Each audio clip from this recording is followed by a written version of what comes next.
course, Philippines right now, the permanent court of arbitration is an important part of our foreign policy. Kinikilala ni Pangulong Ferdinand Marcos Jr. ang halaga ng Permanent Court of Arbitration o PCA sa foreign policy ng kanyang administrasyon. Ito ang binigyan diin ng Pangulo ng mag-courtesy call sa Malacanang kanina, ang PCA Secretary General na si Marcin Chepelac. Ayon kay Pangulong Marcos Jr., naging kritikal ang arbitration court sa mga kinakaharap na hamon ng bansa, partikular na rito ang usapin sa West Philippine Sea.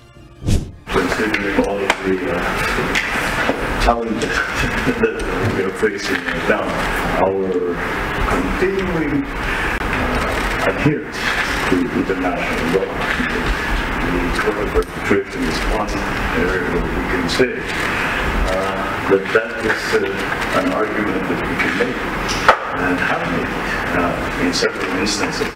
2016 nang ilabas ng Permanent Court of Arbitration ang resolution nito ukol sa South China Sea.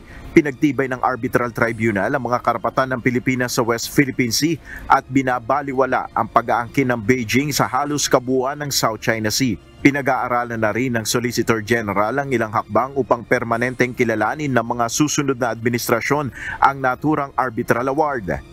We're still studying it and we're trying to find a way where we can address the issue of, for example, the 2016 Arbitral Tribunal Award, how it will be honored permanently from one administration to another.